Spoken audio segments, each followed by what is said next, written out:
From Australia, this is the Wireless Institute of Australia with the weekly news service. This broadcast is in text, audio and video and is accessed on wia.org.au. And with the news for week commencing March 21, 2021, I'm Graham VK1WIA.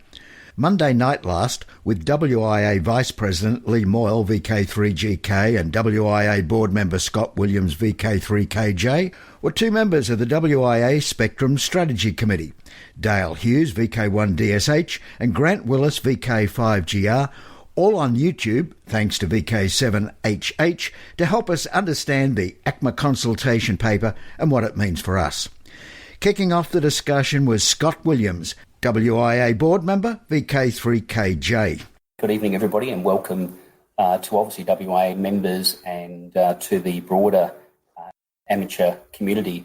Let me just firstly acknowledge and say thank you to Hayden.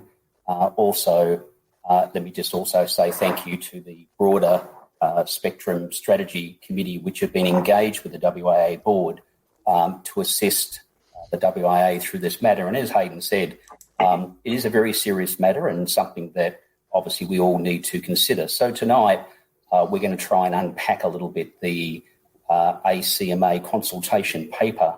But obviously this is something new for the WIA to engage and communicate in this way via this stream. And obviously there's a lot to consider, like I said, with the scope and the challenges presented by the ACMA consultation paper and, of course, the future of amateur radio service licensing. The aim of this was to provide a forum where the findings of the committee could be presented, also providing an opportunity for questions and answers to be exchanged with members and the wider amateur community. The WIA discussed the three options and why it's recommending the option it is. They also explained ways that the risk of ACMA's proposals could be mitigated to the benefit of both the amateur service and the regulator. It's still there on YouTube to view, and even if you did watch it live at the beginning of the week, it's worth another look. And yes, it still shows a lot of unnecessary comments scrolling by a few of the usual suspects, but all in all, your WIA, in the words of that classic radio TV advert for Meadowlee, you ought to be. You ought to be. You ought to be congratulated. Now let's just run through who is on this WIA Spectrum Strategy Committee. Peter Young, VK3MV, the Regulatory Council, Dale Hughes, VK1DSH, Brian Miller, VK3MI, Noel Higgins, VK3NH, Grant Willis, VK5GR, Justin Giles Clark, VK7 Tango Whiskey, and Roger Harrison, VK2ZRH. VK1WIA. This is Roger Harrison, VK2ZRH, Editor-in-Chief of Amateur Radio Magazine. Well, another issue of AR magazine is at the printers. Good grief, Charlie Round. Yep, the second issue for 2021 is scheduled to be delivered on or around the 25th of March. I'm going to have to stop doing this. So, in the tradition of when you're onto a good thing, stick to it, we have another themed issue. This time around, it's Flavours of Whisper, otherwise known as Week's Signal Propagation Reporter. We have an article for those who like the Arduino flavour and another for those who like raspberry, as in Raspberry Pi. Some would call Whisper the perfect marriage of computing and radio, except that in the Raspberry project this issue, no rig is required. You'll have to pore over the issue to see what I mean. Look for the image of a shushing cherub on the front cover. Shh. Well, so much for the theme. Now for the steam. The main feature of this issue covers the controversial proposal put up by Auntie Acme.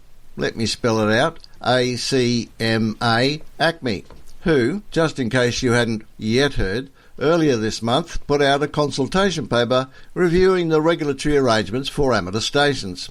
Much of the comment about Acme's proposal on social media and around the bands is shrouded in steam. Look for the courageous cover line, yes, Minister, at the head of the page, beginning ACMA. The WIA's Spectrum Strategy Committee collaborated to compose the main feature, which sets out the issues, threats and opportunities in plain language. Naturally, the occasion called for an appropriate illustration. Call it a courageous illustration. Quite right, Minister. AR's resident cartoonist, Carmel Morris, VK2CAR, has excelled herself. To soothe the reader's frazzled nerves from grappling with courageous issues, we've also served up some brain food in the shape of an article on practical communications at 30 terahertz. Yes, terahertz. That's 1 million megs. And another on how I gave up HF black box operations and took up with the white box on microwave. Black boxes and white boxes?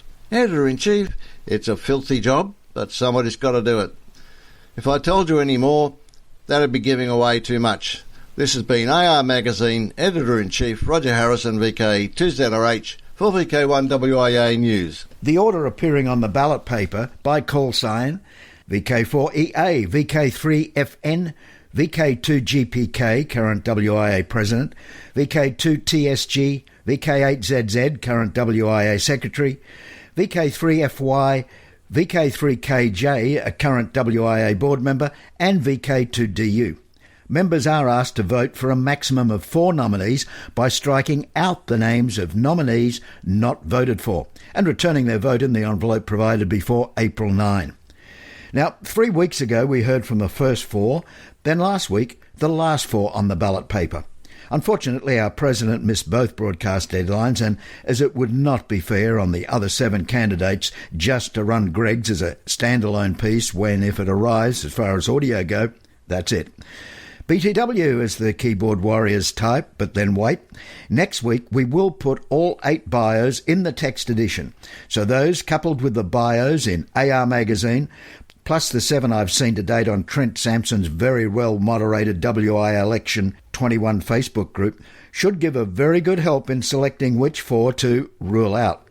Speaking of Trent, VK4TS, let's pop over to the Sunshine Coast of VK4 for this article dealing with education. The education program at Sunshine Coast Amateur Radio Club took another turn on Saturday the 13th of March.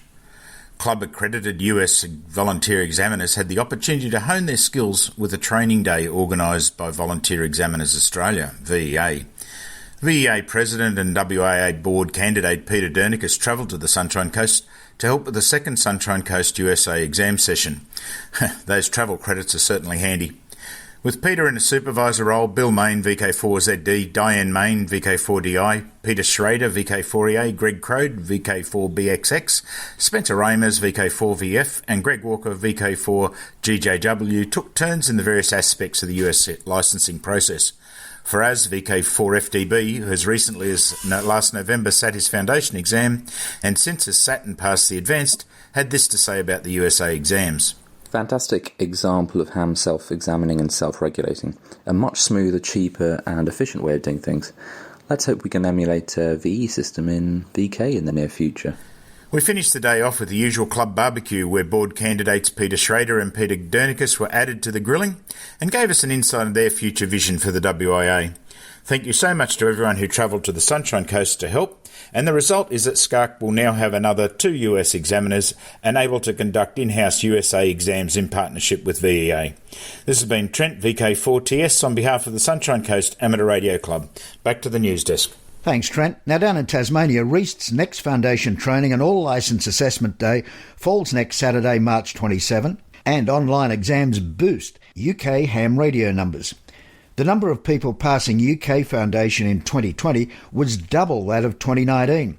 This number of newcomers is a return to levels last seen in 2002. This is WIA National News and our 3 W's to remember. Wash your hands, wear a mask and watch your distance. This is the home service of the Wireless Institute of Australia through VK1WIA. Now, international news with Jason, VK2LAW. Hello, commencing this week's international news from IARU Region 1. Belgium to resume ham radio exams. If the evolution of the corona infections continue to proceed favourably, Belgium's communications regulator, BIPT, will resume amateur radio exams on the 26th of April. There are 3 licence exams in Belgium, and there's no need to take lower-level exams. You could just sit the Class A exam and get the Harrick equivalent licence. The pass mark in all the multiple-choice exams is 50%. Class A, Sept Harrick, 48 questions, 30 theory, 10 regulation, 8 procedures. Time allowed is 90 minutes. Class B, Sept Novice, 38 questions, 20 theory, 10 regulations, 8 procedures, and the time allowed is 1 hour. Class C, the basic licence, 30 questions of which 12 are theory, 10 regulations, 8 procedures, and the time allowed is 60 minutes. France's National Frequency Agency, the ANFR, has taken action against a radio amateur who allegedly used threatening language on the air. ANFR used an EMF regulation as justification for seizing the equipment when they joined forces with the gendarmerie to stop the amateur radio operator, identified as Monsieur X, who was uttering insults and threats on the airwaves. ANFR agents discovered that Mr. X had failed to declare his radio installation to the ANFR. This lack of declaration constitutes an infringement of the Electronic Postal and Communication Code, which may be punished by 6 months' imprisonment and a fine of €30,000. This surprising oversight immediately provided a legal basis which made it possible to seize Mr. X's radio equipment without further delay. Germany's Amateur Radio Roundtable, known as the RTA, has asked communications regulator BNetzA to introduce online exams. While UK and USA have had online exams for almost a year, they aren't yet widely available elsewhere. IRTS Annual General Meeting. Due to the continuing and forecast COVID-19 pandemic restrictions in Ireland, their 2021 IRTS AGM will be held online on the Zoom platform on Saturday, April 24th at 11 a.m. To IARU Region 2, in the USA, by the year's end, the Voice of America Museum of Broadcasting will have a second multi-purpose hall and new entrance making the building wheelchair accessible. It's all a part of a renovation project made possible by a $225,000 grant the museum received from the estate of Elliot Block, who owned low-power TV called, wait for it, WKRP-TV in Cincinnati. WKRP in Cincinnati. Now that's history in itself. The museum complex provided worldwide communications during the World War II era through to 1994, when the station stopped broadcasting after it was decommissioned. At its peak, the Voice of America station had 6 200,000-watt transmitters and 24 high-directional antennas used to send broadcasts to Africa, Europe and South America. The museum includes collections and exhibits from the VOA Bethany station, a radio STEM laboratory, and the West Chester Amateur Radio Association's Ham Shack, where you'll learn how shortwave radio works. To IARU Region 3, Monster Dipole can deliver monster signal. Gary Zulu Lima 3 Sierra Victor in Nelson, New Zealand has installed an enormous all-band dipole with each leg extending 320 metres. The antenna is multiple wavelengths on HF, and on 20 metres it has a gain of more than 16 dB. A huge 12-to-1 balun resembling a utility pole power step-down transformer converts the impedance from 50 ohms unbalanced to 600 ohms balanced. The wire he uses for each leg is aluminium wrapped power line cable, 10mm cable with wrap, and he uses power line fittings because they're designed to handle the wire. The line has a 60-ton braking strength. ZL3SV said he made the 600-ohm ladder line himself and he uses the antenna on all bands, typically running only 200 watts. The coaxial feed line goes down to his house down a slope from the antenna via a conduit. In India, popularity of ham radio is rising. The Bangalore Mirror newspaper reports all 41 candidates who did the amateur radio exam in January passed. They were awarded their certificates on March 7. The Bengaluru-based Indian Institute of Hams, which conducts the amateur station operator certificate courses, said that results of the latest examination is testimony to the increasing popularity of ham radio in the city. For WIA National News, in Sydney, I'm Jason, VK2LAW. Now, operational news with Felix, VK4FUQ. Hello there. It is the weekend of the WIA John Moyle Field Day, Saturday 22, 00:59 hours, Sunday 21. And yes, with the contest, with DX News you can trust, let's look at some more of the major and the WIA contest still to come this year.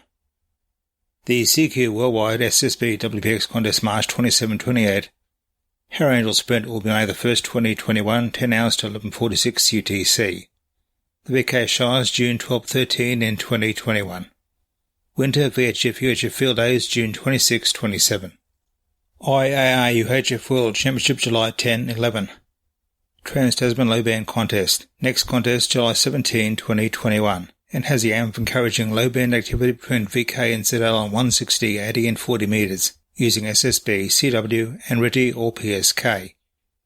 RD or Remembrance Day Contest will be August 14, 15. A LARA Contest. A combined phone and CW run over 24 hours starting on Saturday 28th of August at 0600 hours UTC, finishing Sunday 29th of August at 0559 hours UTC. Oceania Contest. Voice from 0800 hours UTC Saturday October 2 to 0800 hours Sunday October 3. CW from 0800 hours UTC Saturday October 9 to 0800 hours UTC Sunday October 10. Spring VHF UHF Field Days November 27-28. DX Window. This year is very special for the ham radio family all over the world. Special activity will take place from Israel, using the special call signs 4X73XX and 4Z73XX. The XX will be the last two letters of their private call sign. The activity commemorating 73 years of independence will start 0600 hours UTC April 14 until Saturday 22 hours UTC April 17. Some of the operators will use the special call signs during the Holy Land contest that will be taking place in the same weekend. Vatican HV. Look for HV0 Alpha in the AWL International SSB DX Contest, March 27-28. Republic of Korea. Special event station D90 Expo is QRV to October 17, promoting 2021 World Military Culture Expo that is taking place in the city of Jeyong in October. Croatia 9A. A call to weed out from the bunch this year is 9A10FF. Members of the Croatian Flora Fauna ARC are QRV with special event call 9A10FF during all of 2021 to celebrate the club's 10th anniversary. Portugal CT. CQ 750 RSI throughout 2021 commemorates the 750th anniversary of the birth of Elizabeth of Aragon, the Queen Consort of Portugal and patron saint of the city of Coimbra. To celebrate the 40th anniversary of the International Police Association Radio Club, IPARC of Switzerland, look for a special event station HB40 Police to be active until December 31st on 160 to 6 metres. Poland. Special event stations SN0 ZOSP and SN100 ZOSP are QRV until February 5, 2022 to celebrate the 100th anniversary of the Association of the Voluntary Fire Brigades of the Republic of Poland. For VK1WIA National News, I'm Felix VK4FUQ Inningham. In True to Watch, the Enforcement Zone, radio interference. Courthouse News Service reports that Germany's Federal Network Agency instituted a ban just last Friday week, the 13th, on the sale and use of a new age water vitalizer device. Citing numerous reports, the device sold by Swiss company Wassermatrix AG was transmitting on frequencies allocated for ham radio use. Billed as a way to activate the body's self-healing powers, this €8,000 or 12,310 Aussie dollar device has been sold in Germany to more than 2,400 people. This is the home service of the Wireless Institute of Australia through VK1WIA. Now, special interest group news with Cole, VK3GTV. Hello and welcome to the segments. First up, it's adventure groups, worldwide flora and fauna programs, summits on the air and other adventure groups. German special call sign. Look for the special call sign DQ11WCA to be active until April 17 from different WCA, World Castle Award Program and worldwide flora and fauna areas. All QSOs will be confirmed automatically via the Bureau, so you don't need to send your own card. The station also has a special reference number, DOKWCA 11, from the German Amateur Radio Club DLD Award, and of course gives you points for the WCA/COTA Awards programs. Inside the summit-obsessed world of ham radio. On a grey afternoon last spring, Steve Galchut sat high atop Chief Mountain, an 11,700-foot peak along Colorado's Front Range. It was an arresting view and the perfect backdrop for a summit selfie. But instead of reaching for his smartphone, Steve was absorbed by another device, a portable transceiver. A very well-written and illustrated story appears in a publication called OutsideOnline.com. His head bent down and cocked to the side, he listened to a steady stream of staticky beeps. Da-da-di-da, da-di-di-di-dit. "This is Scotty in Philadelphia," Galchut said, translating the Morse code. Then, tapping at two silver paddles attached to the side of the radio, he sent his own message, first with some details about his location, then his call sign, WG0AT. Nearby sat Bob, K0NR, and Joyce, K0JJW.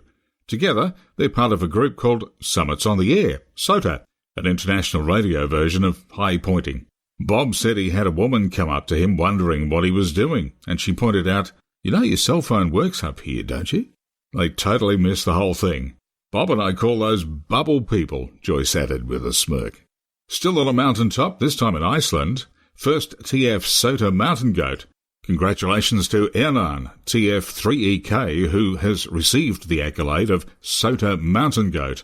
This is the principal award in the Summits on the Air scheme and marks passing through 1,000 activator points. And harking back to a previous Adventure Group story, I wonder how many picked up on the great call sign of that Colorado ham, WG0AT.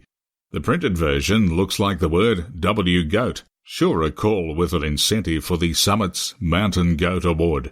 Worldwide Special Interest Groups, ATV. Every pixel tells a story. tinyurl.com/WIA-news-videos. That link is a video version of this news compiled by VK1WIA Bevan. Or just search YouTube for VK1WIA and you'll find it. And don't forget to check out the WIA video presentation about the ACMA consultation. It's with WIA Vice President VK3GK Lee, and the link to YouTube is available in the text edition of this broadcast, plus you can see it when you check out WIA front page news. Worldwide Special Interest Groups ballooning. Hot on the heels of the Horace 55 balloon launch from VK5 we told you about in last week's News You Can Trust, comes news that in the US state of Washington, a group of researchers gathered at the Reach Museum to launch a 7-foot-long trackable, solar-powered, weather-transmittable balloon.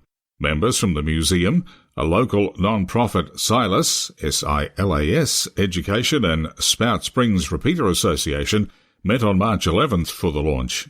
There are multiple goals for this balloon, including learning about weather and geography-related information from all over the globe, and seeing it circle the world 22 times. It catches the jet stream and sends us details about where it is in the world and what it's doing, a researcher said. We track this information and learn about weather patterns, wind, radio waves, and more. More ballooning news, and Amateur Radio Victoria advised us that students from Hunting Tower College expect to launch a further 2 balloons this weekend, both using the VK3ZWI call sign. The Pico balloons being launched are a Whisper tracker and balloon from Mount Waverley in Victoria, VK3ZWI-6, and an APRS tracker and balloon, VK3ZWI-5 from Western Australia. Check aprs.fi and search the balloon call signs to track their progress, or try the link in the text version of this news broadcast at wia.org.au. Worldwide Special Interest Group's Final Frontier. Aris Ham Station in Columbus Module is once again operational. Some 6 weeks after going silent following a spacewalk that installed new antenna cabling, The amateur radio on the International Space Station ham station in the Columbus module is once again operational. While the specific cause of the problem has not yet been determined, a March 13 spacewalk that restored the antenna cabling to its original configuration provided the cure. The day after, ARIS was able to confirm the operation's success when APRS signals on 145.825 MHz were heard. With additional confirmation from stations, ARIS has declared the radio system operational again. Worldwide Special Interest Groups, IOTA. Come in Australia, come in VK. NA048. Operators DJ, N4RRR, Jack, K4KSW, Terry, N4QBS and Jack, NN2T will be active as C6AHA from Bimini Island, USIFL05, between July 14 to 21st on 160 through to 10 metres using CW, SSB and FT8. They expect to possibly have 5 radios. The goal is to aim for Europe and Australia, for those who need them for the DXCC, and others that need the grid or island. DJ states, I know it's not a rare DX, but it is a rare island and grid. Great de-expedition for us handy hams and a vacation for the wife with COVID restrictions going on. Worldwide Special Interest Groups, Military.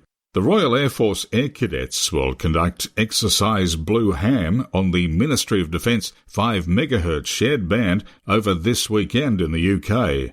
RAFAC and other MOD cadet formations will be on the air over the period of operation using SSB and data modes. Although we can't have a QSO, we can listen here in VK on the 5 meg 60 metre band. For WIA National News, I'm Cole, VK3GTV. Dutch inventor of the audio cassette tape dies aged 94. Rewind. With Rewind, I'm John Knox, VK4FJRK. Lou Ottens, inventor of the cassette tape and a CD pioneer, has died aged 94 at his home in a village in the Netherlands. Ottens, who studied to be an engineer, started working for Philips in 1952. 8 years after that, he became head of the firm's product development department. Within a year, he and his team had developed the first portable tape recorder, of which over 1 million were sold. 2 years later, he revolutionised the reel-to-reel tape system by inventing the cassette tape. I got annoyed with the clunky, user-unfriendly reel-to-reel system. It's that simple. Ottens decided that the new carrier had to be small enough to fit into his jacket pocket, and he had a wooden model made to determine the ideal size. In 1963, the first plastic-encased cassette tape was presented at an electronics fair carrying the slogan, "Smaller than a packet of cigarettes." The tapes were quickly copied by the Japanese, but in different formats. Ottens managed to make a deal with Sony to use the mechanism presented by Philips to introduce a standard cassette, which was then rolled out globally. Over 100 billion were sold worldwide. Ottens went on to develop the CD, which again became a Sony Philips standard and which sold over 200 billion. In 1986, Ottens retired, but he was often asked if he was proud of his inventions, which allowed millions to have access to music. "I have no pride dial," Ottens said in an interview, stressing that both inventions were team efforts. His biggest regret was that Sony, not Philips, invented what he considered to be the ideal application for the cassette tape, the Walkman. "That still hurts," he said. Dubious about the recent revival of the cassette tape, Ottens said, "Nothing could beat the sound of a CD." And now, my time is up. Join me next time we rewind. I'm VK4FJRK, John Knox. Well, that takes us to the end of WIA News for another week. Social scene, this weekend, g'day to everybody at Ross for the Meet the Voice barbecue in VK7. Redfest happens April 10. Mayhem happens at the Wyong Racecourse May 30. Surg Convention Mount Gambier June 12-13. And November 14, Rosebud Radio Fest. Now till next we meet, I'm Graham, VK4BB. Walk softly. From Australia, this has been the Wireless Institute of Australia with the weekly news service. This broadcast is in text, audio and video and is accessed on wia.org.au.